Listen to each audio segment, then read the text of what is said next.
The following is a local resident producers program. The program content is the sole responsibility of the producer and does not necessarily reflect the views or policies of CATV2, Oshkosh Community Media Services, the City of Oshkosh, or Time Warner Cable.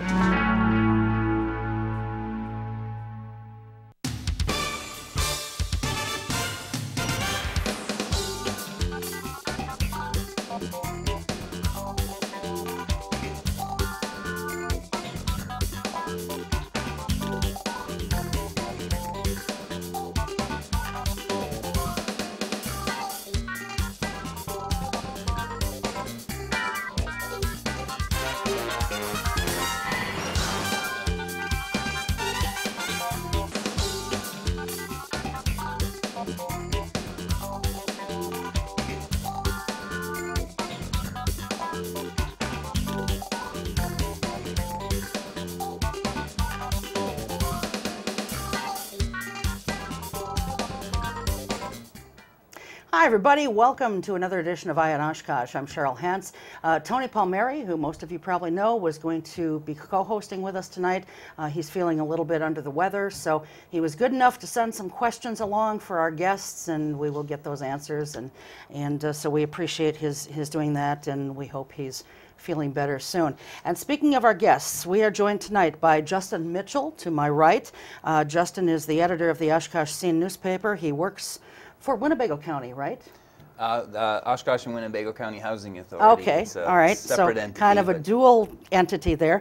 And you're also, I think, a very long-time community and environmental activist in the area. I think that's how most of us came to know you originally. So, Sure. And that's actually the topic that we're going to be talking about tonight. And we're also joined by Melanie Leet. Melanie is a conservation technician with the Winnebago County Land and Water Conservation Department. So thank you to both of you for being here. We appreciate that. What we're going to be talking about tonight, folks, is the shoreline preservation project down in Millers Bay in the Menominee Park area. And before we get specifically into that particular project, Melanie, you're here for just a limited time, so we want to pick your brain and get some of your knowledge here, more in a generalized sense about shoreline preservation and that kind of thing. When we think of shoreline preservation, what exactly is a shoreline preservation project?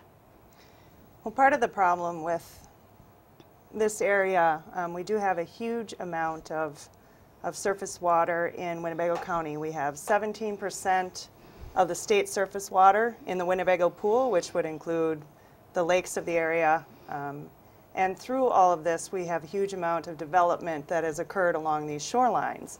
And the typical development protocol has been build my house and create my nice lawn all the way down to the water edge. And unfortunately, that has eliminated a lot of our natural shorelines in the pool lakes.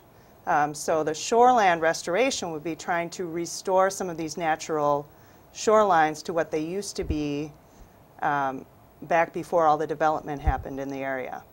So are we talking about like water runoff then causing some of these problems? It's a combination of that filter area is very important for anything that's running off, whether it's sediment, whether it's chemicals that you apply to your lawn. All these, if we don't have any kind of filter, then it will just run off right into the surface water. So by having this buffer of vegetation, we can actually help prevent that from occurring. Okay. Are these kinds of shoreline preservation projects, are they pretty common throughout the state, or is this kind of unique here? It's unique in the fact that we have such a large amount of surface water. I think it's as with anything, as you start the ball rolling, it takes a while. You have to start with a small project here and a small project there, and then try and get people to see the beauty and see the importance of it. And it slowly grows as you get more and more people involved. And that's why you've got to start with one small area and then work your way up. And hopefully it will continue to roll and pick up speed and momentum. Sure. As we're trying to bring these projects more forward. Is this primarily what you do? Is this like the only thing you do in your job, or are there other things? This is a very small part of what I do. I work a lot with farmers and ag, doing a lot of conservation practices of barnyards, manure storage, wetland restorations, waterways.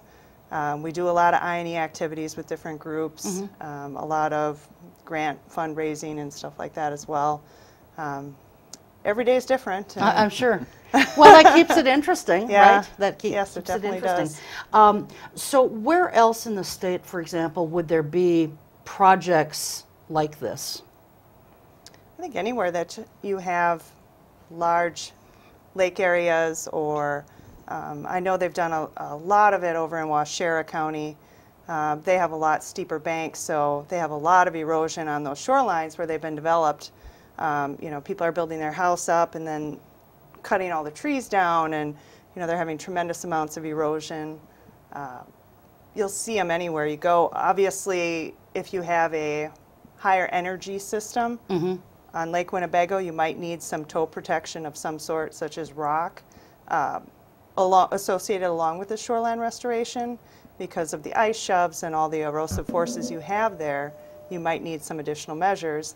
But even if we're cost sharing them now, we require a minimum 35-foot vegetative buffer above that in at least 70% or so of their property. Okay. So it's definitely, it's good to have that interaction. When you talk about shoreline buffer, what exactly constitutes shoreline buffer? It would, for us, the minimum we're looking for is 35 feet, and it would be planting it with plant plugs to native vegetation. Okay, so native type plants then. Yes. Okay. Yep. Now we have, I believe we have a graphic or a slide or something of some native plants. There we go. We're seeing it now. Can you, either one of you folks, explain to us what it is that what we're seeing right here?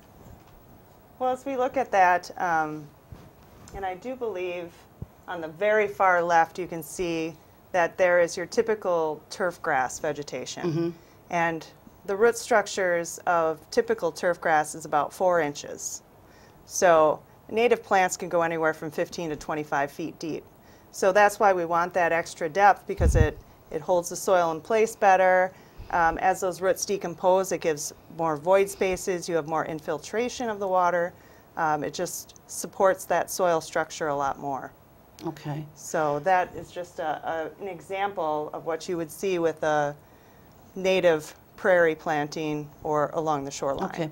If we could put that back up one more time, I kind of want to go through, like, what are some of these other plants that are there? I mean, I was born and raised in Wisconsin. I've been here pretty much all my life, but I have to admit, I don't really know what some of our native plants are. Like, what are we seeing there, for example? Well, if you look at right in the middle, there's a purplish pink one. That's pretty common. That's a coneflower. You've heard of purple coneflower or an echinacea. That just happens to be a native version of it. Other plants that we have would be a leotris or a gay flower. I mean, that's a pretty common one that you can purchase a species of that at a store. People are pretty familiar with that. Some of the other flowers that we have, there's a yellow coneflower. We have. Are we seeing that up there, Justin, or no?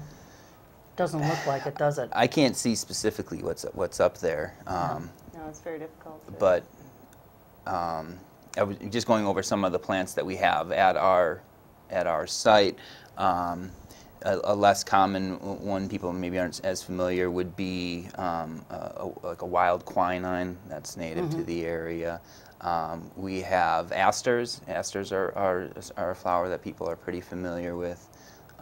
Butterfly weed is another popular one.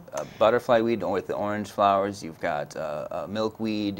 You kind of think of milkweed synonymous with those cones or the pods that have the white inside that attract I'm just looking at the root system there. I mean, you just think of roots as roots, but I'm looking at the various types of root systems. I mean, some are, very much sparse, and some aren't, and some are very long, and I find that fascinating. I don't know why, but I do.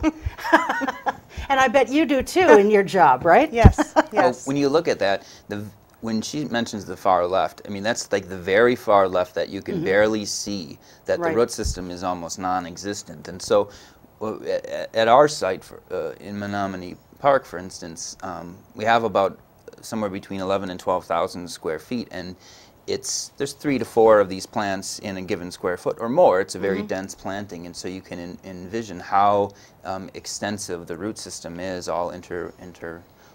And Okay. All right. So when we talk about this 35-foot buffer, the buffer has to be some type of native plants, or can it include something else? We prefer to go for the native plants, but I would think that you could incorporate some non-native plants if there were specific ones that you really wanted to have there, as long as they do have a deeper root structure. Okay. You know, obviously we'd prefer to have the native plants, Sure. But if there was a few that somebody really wanted to have in there, we could probably work with them. And it's usually a combination of, I should say, grasses and native plants. So, Okay.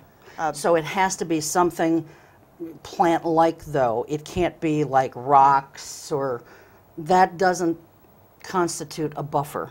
no, because Okay. what you want is that filtering capability that Okay, that gotcha. has there.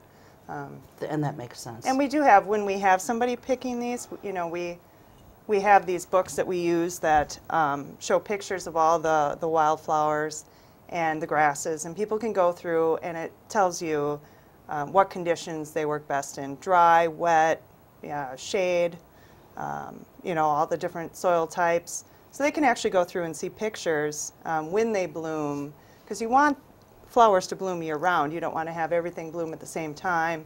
And they can plan the colors too. So you always have a variation of colors throughout the planting. And what you're looking at here is something called Prairie Nursery. Now, obviously what Justin's doing is in a city park area. If someone's wanting to do this in their backyard, for example, Yep. and they have a waterfront property, is this something that they can find online, or where can they get access to this?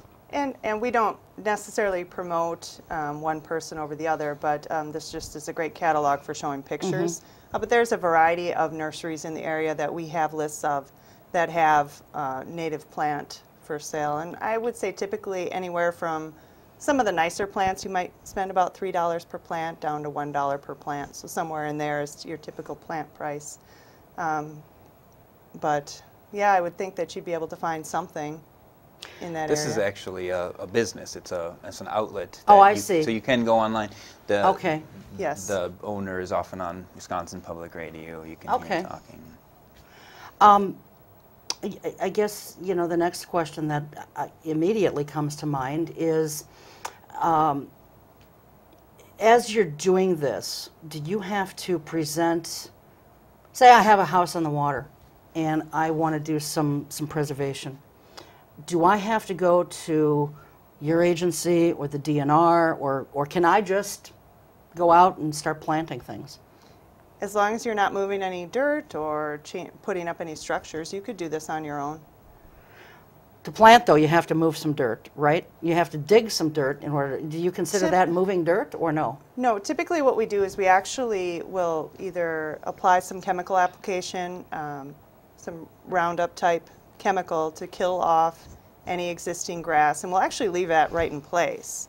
Okay. And after that dies, because it's kind of like a mulch, and then we'll actually, what they do is you get the plant plugs come, and then you dig small holes and just plant the plugs right in place. Okay. So you're actually not moving any dirt.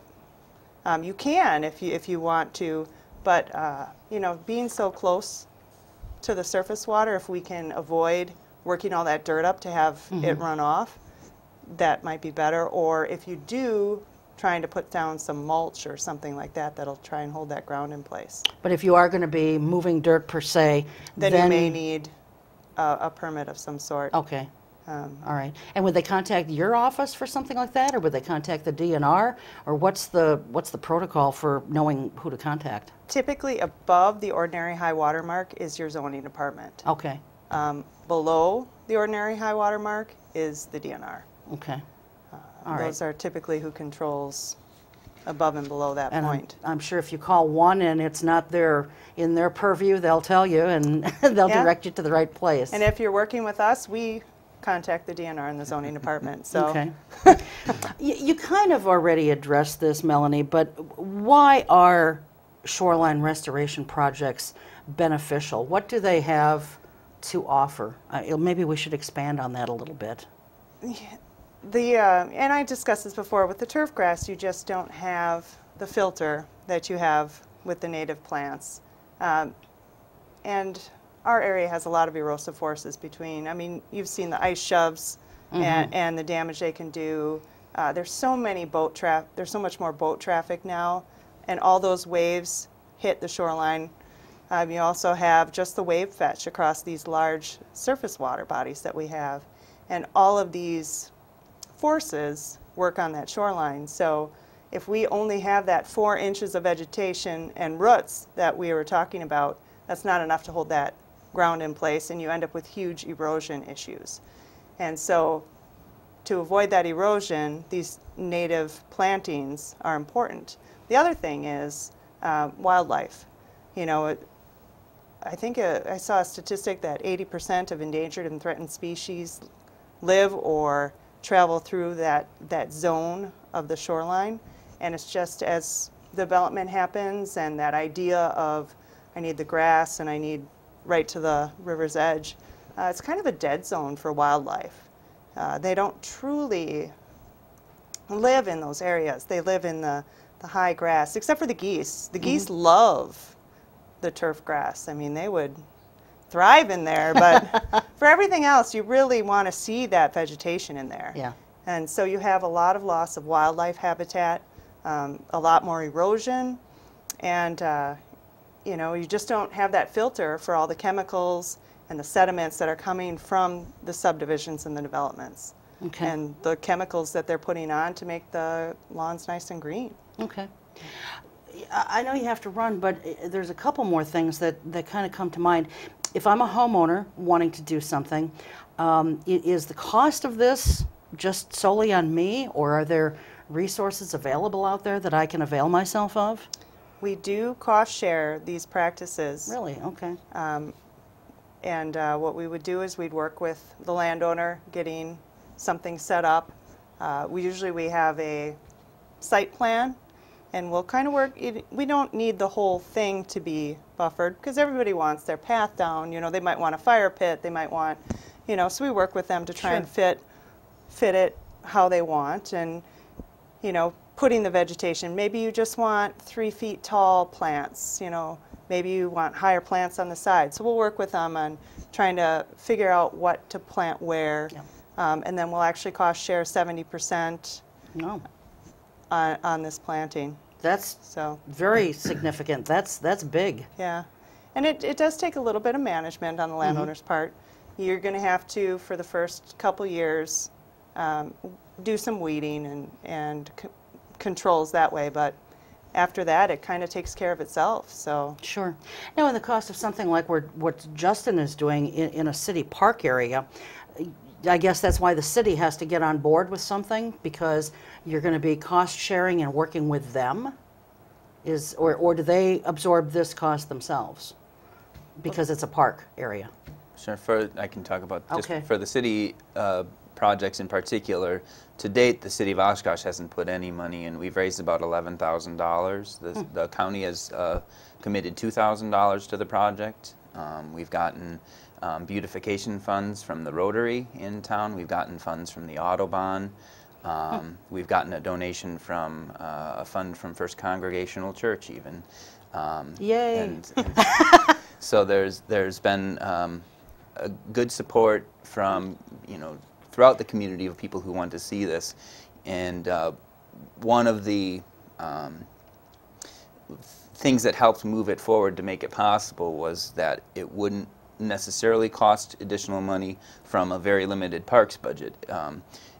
we see maybe in the future, if some of the targeted expansions that we'll talk about take place, that it may be conceivable to utilize some of the stormwater utility funds. Very minimal. I think that we're able to successfully raise some funds, but that we could potentially tap into some of that, because it is related to their mission and goals of reducing stormwater runoff, and they already do that at some of their retention basins, and this is equally as important. Okay, all right. Okay, before we let you run, before class is dismissed for Melanie, anything that we didn't cover from your perspective that you think would be important for viewers to know?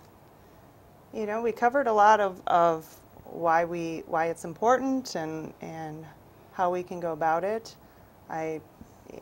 There's always the option, if somebody's interested, they can come in and talk to us, or they want more information on cost sharing or anything like that. We can definitely meet with them and go see their property. And where's your office at? We are at the James P. Coughlin building out at out across from the fairgrounds. Yes, by the county park. Yes, exactly. Okay. And we're more than willing to work with people, and it's definitely something we want to see more of in the area. And we've been talking about even offering things for smaller buffer areas. If people don't want to do 70% of their shoreline, you know, can we work with them on doing smaller portions? Or so we will be discussing some of that too. Okay. I have one last question, and you may or may not be able to answer this. We have recently started putting these shows on YouTube, so we have a wider audience than just this area. Potentially people from other states, around the world, whatever. If someone from another state is watching this, are shoreland preservation techniques kind of the same, do you know, from state to state, or do they vary? I mean, obviously your indigenous plants are going to be changing. They're going to be different, but are the techniques and the reasons for it the same?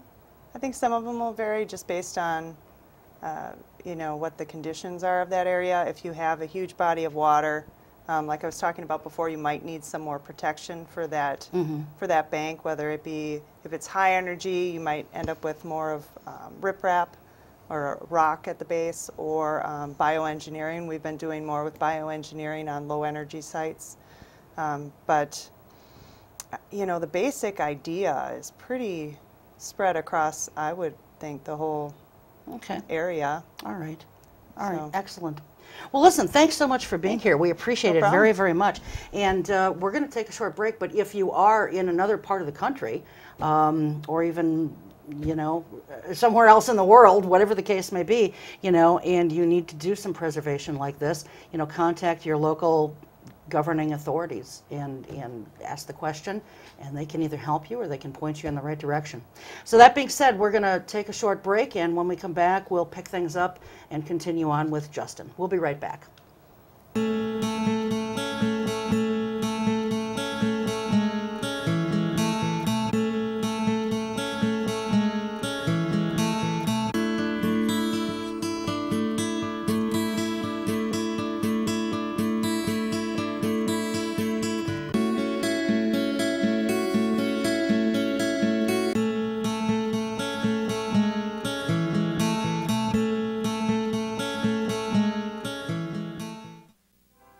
Every year, the U.S. Department of the Treasury receives about 1.4 million reports of problems with paper checks. Checks can be lost, stolen, or delayed. If you still receive Social Security payments by paper check, Treasury wants you to know about a safer, more convenient way to get your money: the Direct Express Prepaid Debit MasterCard. The Direct Express card is new and is available to anyone receiving Social Security benefits, even if you don't have a bank account. Your monthly benefits will be automatically placed onto your card account each month on the day your money is due. While other debit cards cost money, it is possible to use the Direct Express card for free to make purchases, pay bills, and get cash at thousands of locations nationwide. There are no sign-up or monthly account fees. No more waiting for the mail or worrying about lost or stolen checks. Call 1-877-212-9991 or visit www.usdirectexpress.com.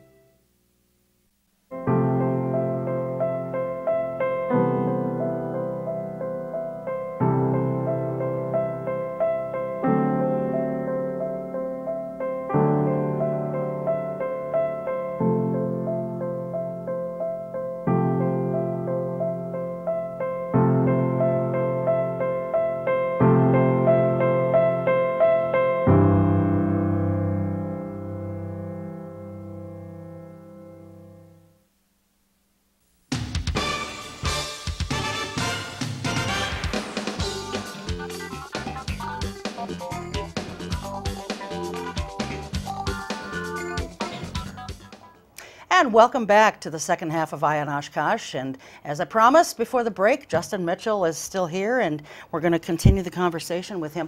So this is a big thing that you're doing here, isn't it? Yeah, I think we've made some very good progress so far. Project that started, the conversation started back in about 2009. Yeah, how did you first become involved in this, Justin? Sure, good question. If you recall, I mean, the water, if you go out today, the water is pretty green. The water in 2009 kind of hit a climax of being very dense with algae growth and aquatic plant growth.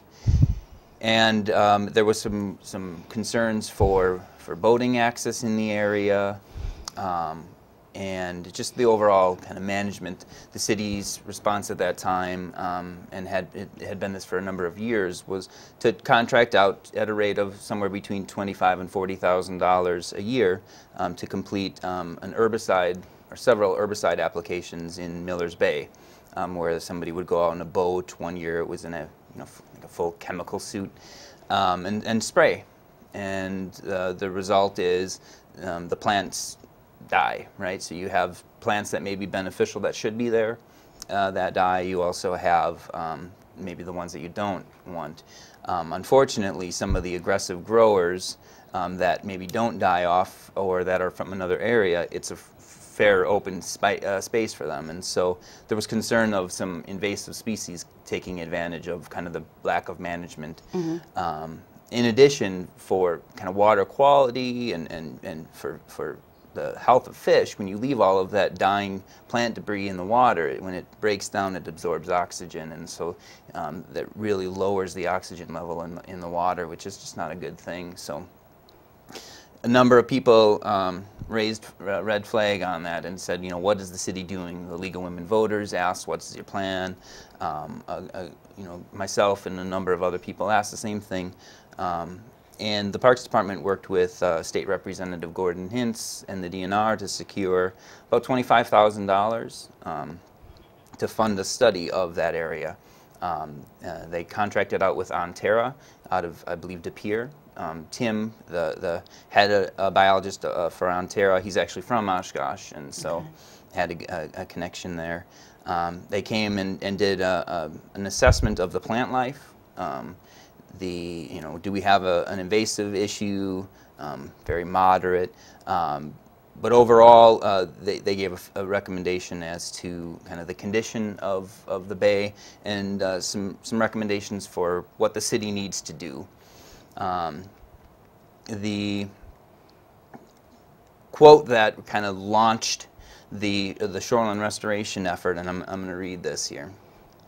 This is from the Ontario study. It says, Millers Bay, there's a slide if you want that I shared with you. Okay, maybe we can bring that up then right now, guys. There it is. So Millers Bay shoreline is incredibly poor and provides no aesthetic habitat or buffering value to the bay. Turf maintenance along the bay's shoreline leads to increased runoff of nutrients, sediments, and other pollutants to Lake Winnebago while providing appealing loafing grounds to nuisance levels of Canada geese. So we took that to mean something, and that it wasn't just another one of those, we spend a lot of money on something and hear what they have to say and then shelf it. Yeah. So right around that time, I was serving on the city's sustainability board. Mm-hmm. Maybe we're at like 2010, 2011, sometime around there. And we brought up the idea maybe we could do some shoreline restoration. Same time as this was happening was the city's Vision Oshkosh report. If you remember, the Community Foundation led a wonderful effort that brought in, you know, thousands of voices from the community on you know, what we like to see, what are some of our goals and priorities. And as you recall, they had a series where they would show an image of one and kind of a countering image of another. So one of the things that they did was they showed a photo of a kind of the shoreline that largely is at Menominee, so grass with some rocks, and then they showed one with plants, flowers, grasses, a natural shoreline. And overwhelmingly, the community, the broader community, supported the natural shoreland. And so it led the Ontario study, or the Vision Oshkosh study, sorry, to suggest that this is something that the city strongly supports. At the same time, again, the League of Women Voters had done an assessment of all of the parks, and one of their recommendations was that the city really doesn't have any sort of plan for managing their shoreline. The Ontario study and just general practices, best practices for shoreline management should lead the city to want to start to explore some of their restoration options. So we took that, and the Sustainability Board worked with a number of partners. We worked with Parks Department, we worked with the Winnebago County, we worked with the DNR. We got help from Mike Lazat, who was at the university at the time, as their sustainability director, Winnebago Lakes Council, the Autobahn, brought all of these partners together, and we put together a proposal for restoring a section of the park in Millers Bay, based on the Ontario study. Mm-hmm. That particular location was something that there's a driveway, kind of, that's one of the only driveway areas on the north side of the park. Ontario study and just best practices suggest that you really want to make sure you have that buffer between an impervious surface, such as a road, where you maybe are more likely to have runoff, and between the shoreline and neighbors, there's really only one or two neighbor spots at that location. There's a large field of trees, there's the road, there's the driveway that's often filled with cars. So it was determined to be a very good starting spot for the restoration site. Okay, all right. Now, as we talked about, this project does go back a number of years, and you've actually been on the show, I think twice, maybe in the past. Sure. A few years talking about this, and you've sort of talked a little bit about what's been done to date. I know that we've got a number of photographs that we can put up to kind of show the progress Sure. over the last years.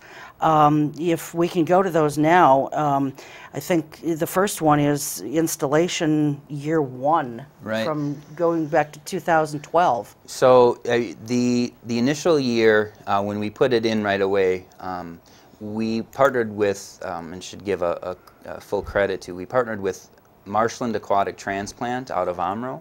Okay. They provide native aquatic species. And what we did was the area was removed, all of the sod was removed, and we blanketed the area with seed, so a native seed mix. The city, our funds purchased the seed mix, but the city largely arranged the purchase of it. Okay. And there was about, I want to say, off the top of my head, maybe about 65, 70 people that attended that initial installation day. We had to remove a lot of the rocks that were in the area, in the field, spread the seed. When you clear an area, you can't just leave it exposed dirt. The DNR had indicated we did get a permit to do what we worked on, and one of the provisions said we had to have an erosion control matting that we put over the top. And we also put up a temporary educational sign detailing what we did. And we did put in a large number of plugs that help to kind of establish the bed right away. Now, what is this we're looking Sure. at right here? That's not the initial sign, but that is the follow-up sign. That got put in, I want to say, 2013. That was a sign funded by the state Autobahn. They provided the city with a matching grant for the local Autobahn. It was designed by committee members of the Shoreland Project here in Oshkosh, and it details some of the plant species that would be in the area, or in the restoration site, as well as it talks about some of the benefits.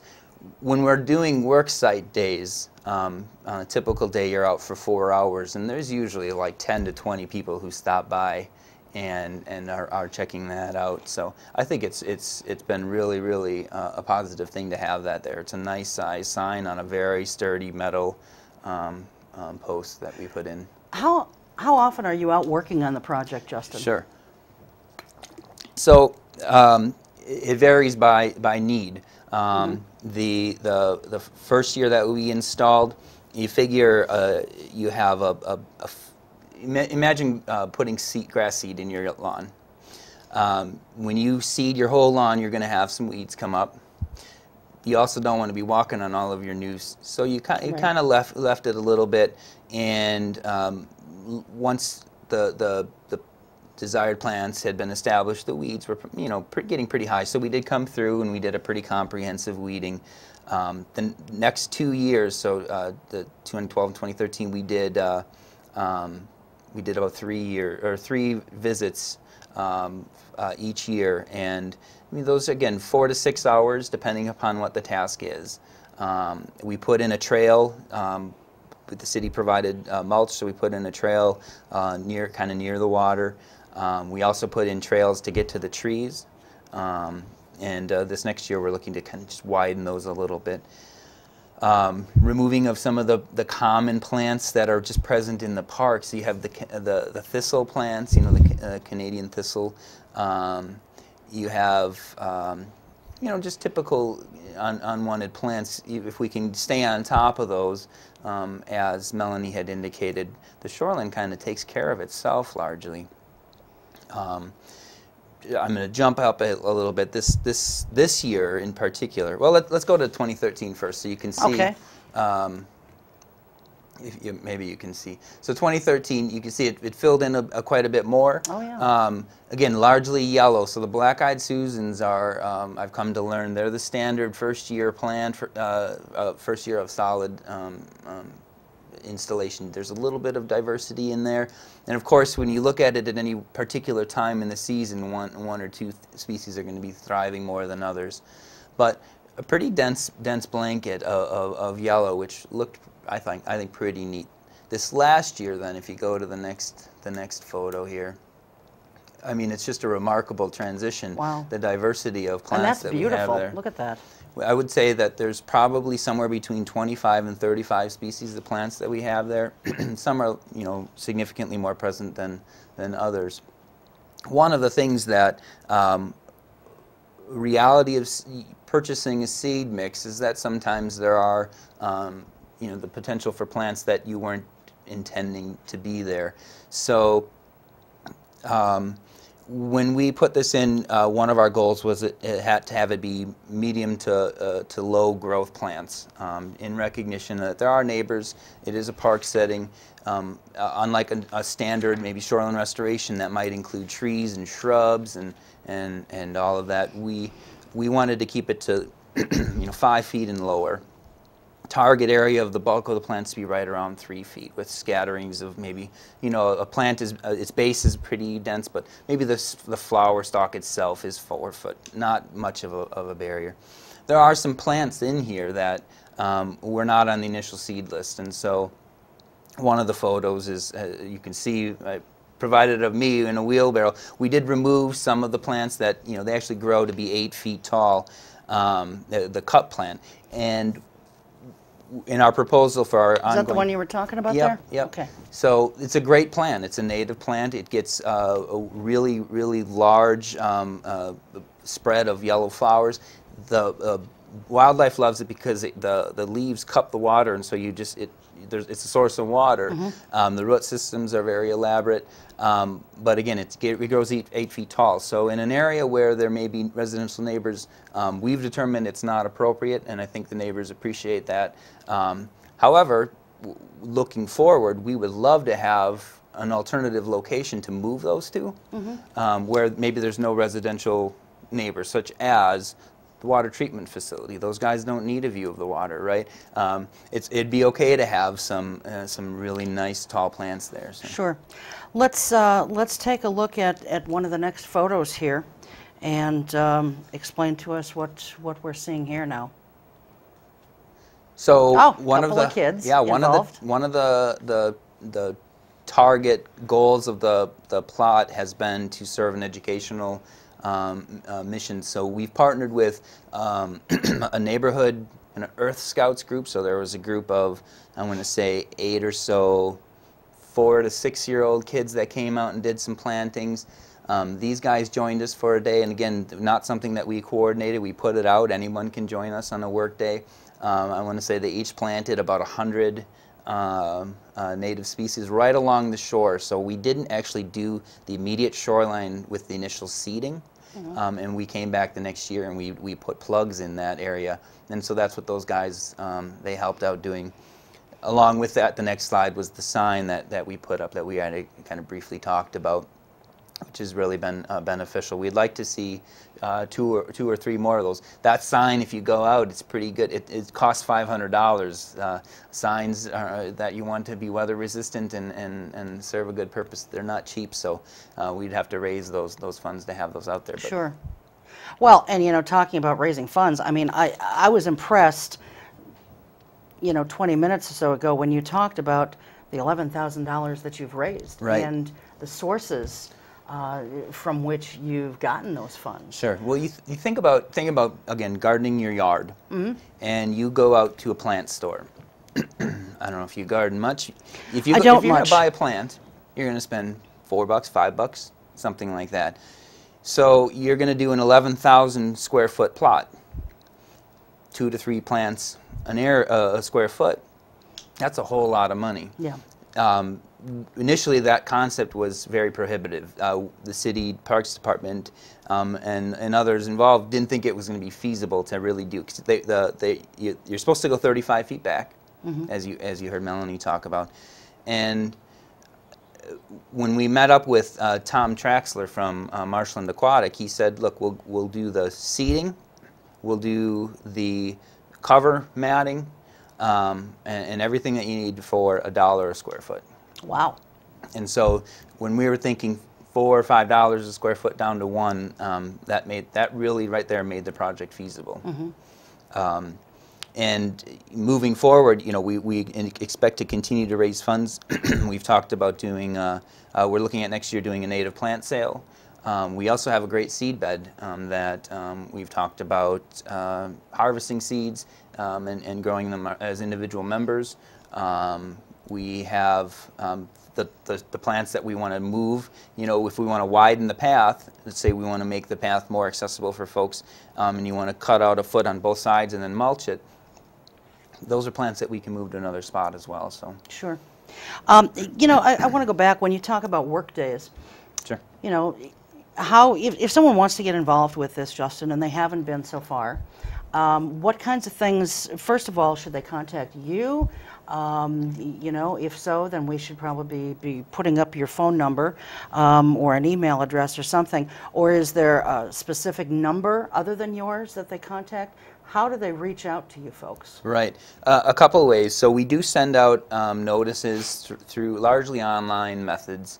But a lot of the community groups, if you're a member of any sort of organization, we send out emails. We also have a website that's not always updated, but it does have you know, background information as well as contact information. And what's the website address? It's a great question. I try and ask compelling questions. I want to say you do an internet search for Friends of Menominee Park Shoreland Restoration, and you'll get it. I don't have the specific website, and I do apologize that I didn't share that. That's okay. People can do a search and find it. Yeah, I think it's pretty easy to find. Here we go. So MenomineeParksShoreland.blogspot.com. Okay, Menominee Parks. Give it to me again, please. Right, MenomineeParksShoreland.blogspot.com. Okay. So. All right. And what about Facebook? Are you guys on Facebook? We do not have a specific Facebook page. Okay. However, again, we send out messages to the various groups. Okay. And, you know, so when I'm talking about sending out messages, we've invited individuals, or the Neighborhood Association for Millers Bay. We've invited, you know, the garden, Winnebago Master Gardeners, Wild Ones, which is a native plant organization, national organization headquartered in Neenah, the Audubon.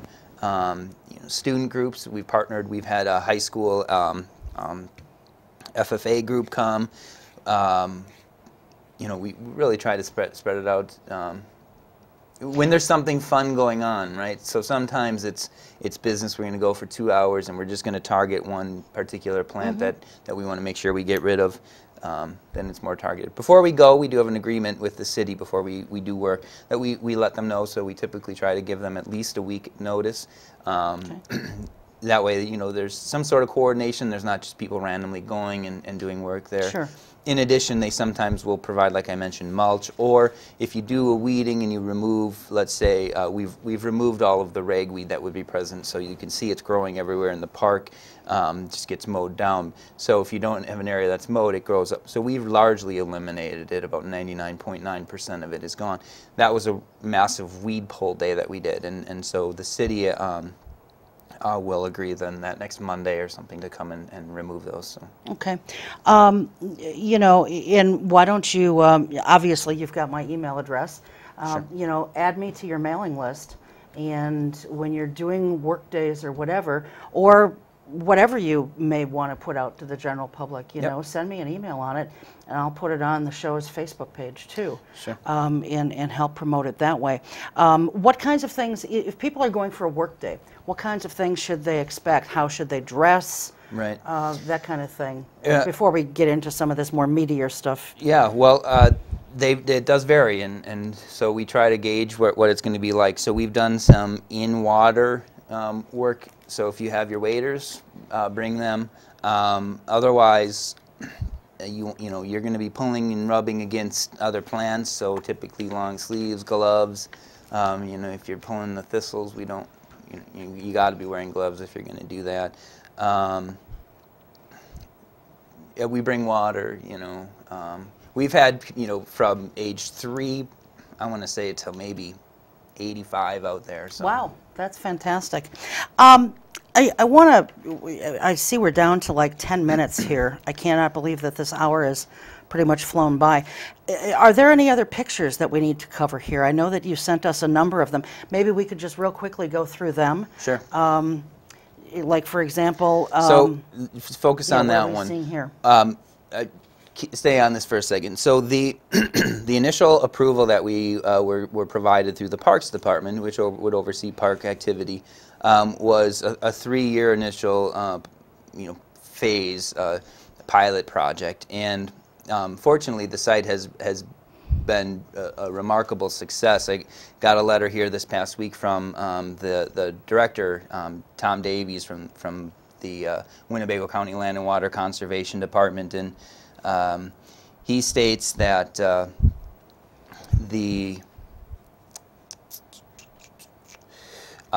where is it here? I'm sorry.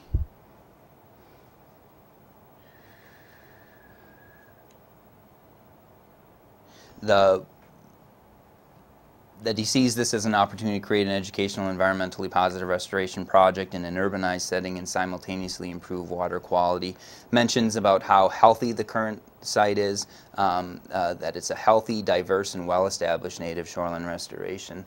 Very, very positive. When we talked on the phone, he was commenting how in just 3 years, he doesn't know if he's seen a more successful installation that is just really dense with native plants, which is wonderful.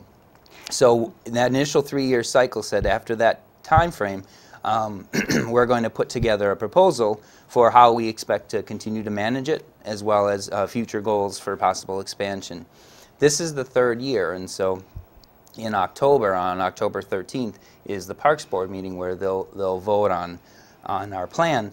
That one picture, the location immediately north of the current bed. That's what that picture was. Okay. That spot had initially been approved, so we haven't even done the whole plot of what's been approved, largely because of funding restraints. But as you can see, that area right there is, it's with something that I wouldn't view as very attractive, and something that I think would benefit greatly from additional plantings. We know when we're managing it, we're going to go through. We pick up all of the garbage, pull the unwanted species. We help to remove the rocks and move them to the immediate shore where they can actually serve a purpose. So that would be the location immediately north, and that's in our 5-year plan. The next photo, when we're talking about expanding, there are, if you recall, a couple years ago, they put in a pier in this area. Mm-hmm.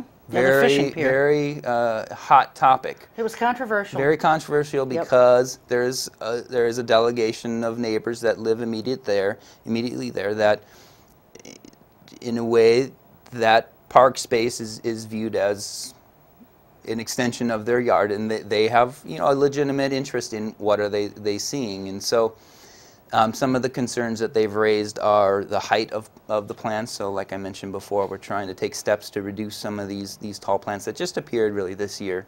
But when we're talking about expansion, there are so many feet of frontage of shoreline frontage in the park that if some of the neighbors, now there's a lot of neighbors right in that neighborhood that really do like it. Jan Scalpone has been actively involved. Annie Ruby has been actively involved. These are people who live right there. Mm-hmm.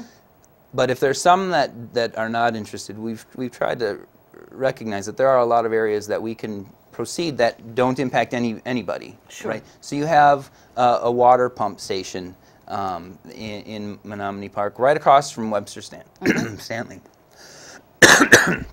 Sorry, excuse me. That's all right. Go ahead. I know how it can be. You talk and you talk, and I got a little cold here. So we've proposed in our 5-year plan to do an area of about, I don't know, 300-400 feet of frontage there, and that was that second photo. You can see the city has a sign there that says that you want to kind of stay away from that area. That's where the stormwater is pumped directly. So if we can help to kind of fill that area with plants, I think it helps to potentially, counter some of the efforts of pumping that stormwater directly in. The last picture is of the area by the water treatment facility.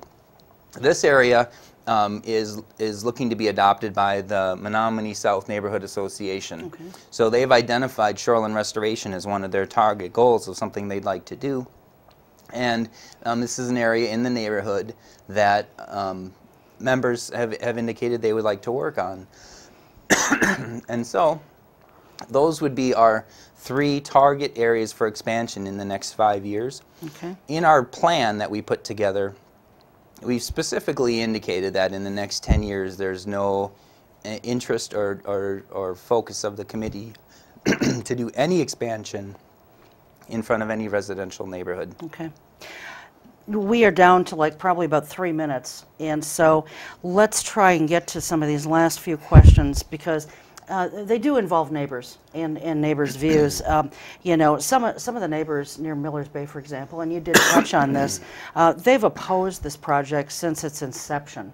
And, some people are just not ever going to be on board with this. Have there been any efforts, if you can tell me real quickly, to sort of bring them on board? Sure. As I mentioned, for 2 years we have, Mike Lazat had invited members of the Neighborhood Association, and we have had many members attend. I do believe that similar to the pier, it doesn't really matter what arguments, what benefits, what background support, what science, what best practices. It doesn't matter any of that stuff. They're not going to support it. So again, what we're trying to do is be reasonable with it. Mm-hmm. It's something that should be done, supported by a vast array of people who know shoreline restoration. They know shoreline management. They know the best practices for how to maintain your shore. And so we're going to be showing that all of these groups do support it. Sure. There have been some members of the Parks Board, as well as some neighbors, who at the last Parks Board meeting have, they said this project is not well maintained. Give me a quick response to that, Justin. Sure. Again, the letter of support from Tom Davies, who oversees that sort of thing. It's a healthy, diverse, and well-established native shoreline restoration. We've attempted to provide information that provides background education on the topic. To say that it's not well maintained or doesn't look as it's supposed to is really just a lack of knowledge on the whole subject altogether. Sure. And I mean, I understand that we'll have that, and one of the things we're trying to do is to accommodate. So lower plants, we're looking, this is the first year that some of those species that we weren't aware of came out. So we're going to be looking to remove those. One of our letters in response to that meeting was to say that next year our target is to remove 85% of those tall plants. Okay. And I guess my last question that we're going to have time for, if you can tell me in like 30 seconds, do you wish that the city could be a little bit more vocal in its support, or is there something more that they can do? Right. And I know 30 seconds isn't a long time, but go for it. Sure. I think they're in a hard spot. The community development wants to work with all of the neighborhood associations, and so to take a stand on one would be a challenge for them. Parks Department, I think they've been very supportive with us. However, in that setting, I think they recognize the reality. They have to continue to work with the Parks Board. And so what we're trying to do is make it as easy as possible for them to show their support, and as difficult as possible for people to actually oppose it when the vast majority of groups and neighbors and the community support such a thing. Okay, excellent. Well, keep up the good work. You're doing excellent work here, and keep it up. And I want to thank you for being here. Thanks, in Cheryl. closing, I just want to mention a couple of things very briefly, and they're totally unrelated to this topic.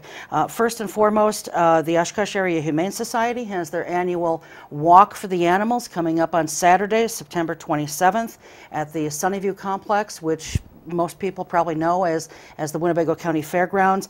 The walk's just a little over a mile, but you don't have to walk the whole thing if you can't for some reason. And there are places to sit along the way, I'm told. Also, there's activities that start at 9. The walk itself starts at 10:30, and it will be going on rain or shine. The main thing is you can walk with a dog, not walk with a dog, whatever. If you're walking with a dog, it needs to be well behaved and current vaccinations. But the main thing is to raise money for the Humane Society. You can go to oahs.org for more information. Again, that's oahs.org. The other thing I want to mention just real briefly is today is September 18th. Our state representative from the 54th Assembly District, Gordon Hentz, and his longtime girlfriend, Elizabeth, got married today. Congratulations to them, and best wishes. And Tony, feel better. We want you back soon. And that's going to do it for us. Thanks again for being here. Thanks to the crew. Thanks, as always, to all of you. We'll see you next time. Until then, keep your eye on us. We've got our eye on Oshkosh.